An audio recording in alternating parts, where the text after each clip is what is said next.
রোহন ভাই, সত্যি সত্যি রিয়াকে ভালোবাসেন? শুধু ভালোবাসি না, রিয়াকে আমি আমার জীবনের চাইতে বেশি ভালোবাসি। এই নেন, আপনার ভালোবাসার মানুষকে আপনার হাতে তুলে দিলাম। রিয়াকে সারা জীবন সুখে রাখবেন, শান্তিতে রাখবেন, দেখে শুনে রাখবেন। তাকে কোনোদিন কষ্ট দিয়েন না। দুঃখের ছায়াও যাতে তাকে স্পর্শ না করতে পারে সেই খেয়াল রাখবেন। তোমাকে দেওয়া কথা আমি রাখতে পেরেছি। তোমার ভালোবাসার মানুষের হাতে আমি তোমাকে তুলে দিতে পেরেছি। আজকে নিজেকে খুব বড় দায়িত্ববান মানুষ মনে হচ্ছে। ভালো থেকো, সুখে থেকো, নিজেকে দেখে শুনে রেখো। আর যে কোনো সময় যদি আমাকে প্রয়োজন হয় জানিও, হাজির হয়ে যাব। রিয়া, তুমি আমাকে ডিভোর্স লেটার পাঠিয়ে দিও, আমি সাইন করে দেব। রোহন ভাই, রিয়াকে নিয়ে যান। Thank you mister Raj, thank you.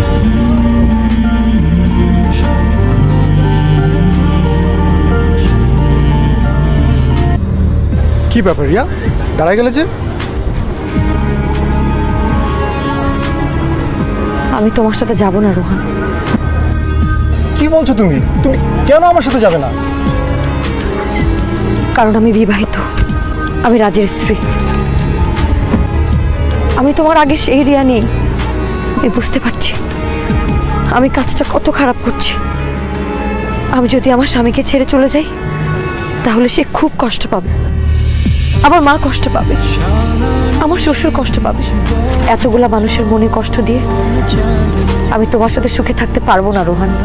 আমি তোমার হাত ধরে চলে গেলে এই সমাজের মানুষ আমাকে চরিত্রহীন মেয়ে মনে করবে, আমার মাকে বাজে কথা বলবে। আমি মেয়ে হয়ে আমার মায়ের এত বড় অপমান আমি সহ্য করতে পারবো না। আমি আজকে এটা বুঝতে পেরেছি, একটা বিবাহিত মেয়ের স্বামী ছাড়া তার আর কেউ আপন।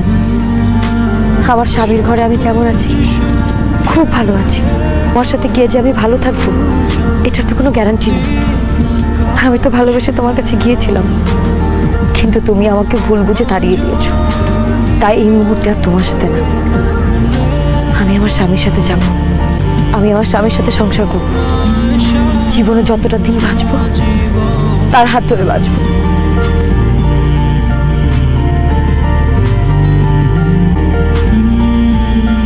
আমাকে কি একবার মাফ করে দেওয়া যায় প্লিজ?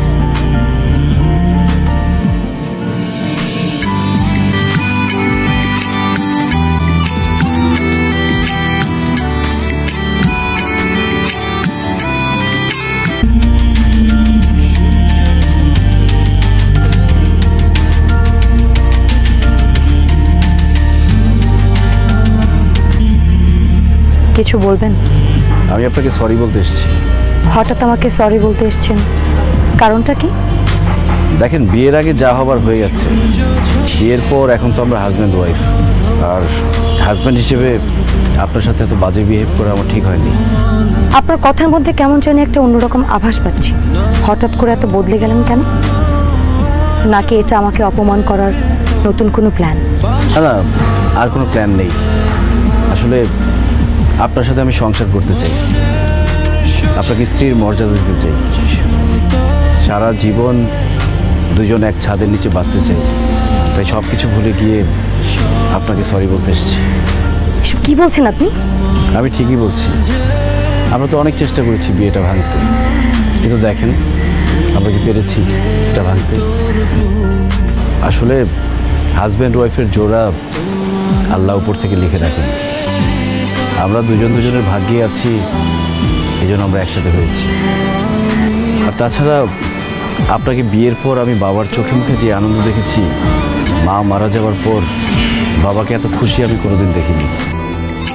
আমি আমার বাবার এই খুশি, আনন্দ, হাসি মাখা চেহারাটা মাটি করে দিতে চাই না। মাফ করবেন, আমি আমার মনের বিরুদ্ধে গিয়ে অন্য কিছু করতে পারবো না।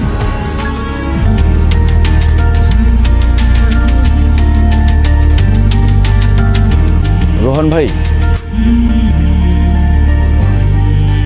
সত্যি সত্যি রিয়াকে ভালোবাসেন? শুধু ভালোবাসি না, রিয়াকে আমি আমার জীবনের চাইতে বেশি ভালোবাসি। এই নেন, আপনার ভালোবাসার মানুষকে আপনার হাতে তুলে দিলাম। রিয়াকে সারা জীবন সুখে রাখবেন, শান্তিতে রাখবেন, দেখে শুনে রাখবেন। তাকে কোনোদিন কষ্ট দিয়েন না। দুঃখের ছায়াও যাতে তাকে স্পর্শ না করতে পারে সেই খেয়াল রাখবেন। তোমাকে দেওয়া কথা আমি রাখতে পেরেছি। তোমার ভালোবাসার মানুষের হাতে আমি তোমাকে তুলে দিতে পেরেছি। আজকে নিজেকে খুব বড় দায়িত্ববান মানুষ মনে হচ্ছে।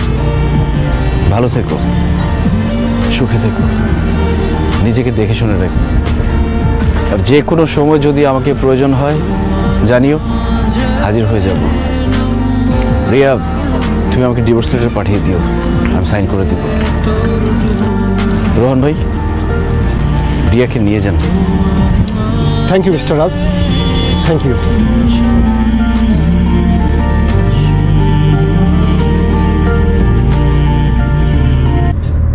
কি ব্যাপার রিয়া, দাঁড়ায় গেলে যে?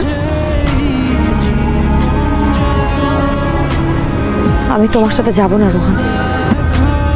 কি বলছো তুমি? তুমি কেন আমার সাথে যাবে না? কারণ আমি বিবাহিত, আমি রাজের স্ত্রী। আমি তোমার আগে সেই রিয়া নেই। আমি বুঝতে পারছি আমি কাজটা কত খারাপ করছি। আমি যদি আমার স্বামীকে ছেড়ে চলে যাই তাহলে সে খুব কষ্ট পাবে, আমার মা কষ্ট পাবে, আমার শ্বশুর কষ্ট পাবে। এতগুলা মানুষের মনে কষ্ট দিয়ে আমি তোমার সাথে সুখে থাকতে পারবো না রোহান। আমি তোমার হাত ধরে চলে গেলে এই সমাজের মানুষ আমাকে চরিত্রহীন মেয়ে মনে করবে, আমার মাকে বাজে কথা বলবে। আমি মেয়ে হয়ে আমার মায়ের এত বড় অপমান আমি সহ্য করতে পারবো না। আমি আজকে এটা বুঝতে পেরেছি, একটা বিবাহিত মেয়ের স্বামী ছাড়া তার আর কেউ আপন না। আমার স্বামীর ঘরে আমি যেমন আছি খুব ভালো আছি, আমার সাথে গিয়ে যে আমি ভালো থাকবো এটার তো কোনো গ্যারান্টি নেই। আমি তো ভালোবেসে তোমার কাছে গিয়েছিলাম, কিন্তু তুমি আমাকে ভুল বুঝে তাড়িয়ে দিয়েছো। তাই এই মুহূর্তে আর তোমার সাথে না, আমি আমার স্বামীর সাথে যাব। আমি আমার স্বামীর সাথে সংসার করব, জীবনে যতটা দিন বাঁচবো তার হাত ধরে বাঁচবো।